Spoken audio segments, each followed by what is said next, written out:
मोदी जी एक चीज ये बताओ, तुम्हारी दाढ़ी बनानी है या सेट करनी है? जैसा करना है वैसा मुझे बता दो, मैं उस हिसाब से तुम्हारी दाढ़ी सेट कर देता हूँ। केजरीवाल, ऐसा लग रहा है तुम मेरी दाढ़ी आज पहली बार सेट करने आए हो। जो तुम्हें पता नहीं है कि मैं दाढ़ी बनवाता नहीं हूँ, सिर्फ सेट कराता हूँ। फिर भी तुम मुझसे बार बार पूछ रहे हो तुम्हारी दाढ़ी बनानी है कि सेट करनी है। अरे भाई, मैं सेट करवाता हूँ तो सेट ही कराऊंगा ना, बनवाऊंगा थोड़ी ना। आप तो नाराज हो रहे हो मोदी जी। अरे मेरा ये काम है पूछ लेना कि सेट करवाओगे या बनवाओगे। अब इसमें मैंने कौन सी गलती कर दी जो तुम नाराज हो रहे हो? अभी मैं तब तुम्हारी दाढ़ी सेट कर दूं और तुम्हारा दिल कहीं करे कि बनवा लेता हूं, तो फिर बाद में कहोगे मेरी दाढ़ी बनानी थी, तुमने सेट क्यों कर दी? इसलिए मैंने तुमसे पूछा है। अच्छा चलो, जब तुमने पूछ लिया तो मैं बता रहा हूँ ना कि मेरी दाढ़ी सेट करनी है, तुम सेट कर दो। और एक चीज ये बताओ केजरीवाल, तुम और योगी जी एक साथ ही जहाँ जाते हो वहाँ पे एक साथ दाढ़ी बनाने जाते हो, अलग अलग क्यों नहीं जाते? अलग अलग इसलिए नहीं जाते हैं मोदी जी कि हम दोनों में इतना प्यार है कि एक दूसरे के बगैर हम जी नहीं सकते।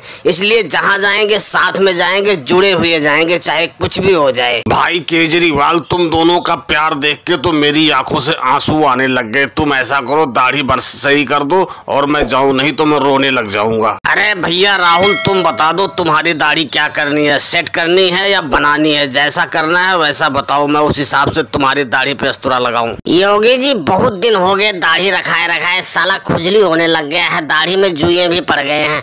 तुम ऐसा करो, अब की बार मेरी दाढ़ी साफ ही कर दो, एकदम बना दो, सफा चट कर दो। अरे भैया अखिलेश, सफा चट ही कर देता हूँ। सफा चट करने में क्या है, इसमें तो और आसानी काम है। बस तुम अपना चेहरा इधर उधर हिलाना मत, नहीं तो ब्लड लग जाएगा, तो बाद में मुझे मत कहना कि मेरा गाल काट दिया। ठीक है योगी जी, मैं अपना चेहरा इधर उधर नहीं हिलाऊंगा, लेकिन तुम भी अपना अस्तूरा बड़ी सावधानी से चलाना, नहीं तो गाल वाकई में काट दो तुम।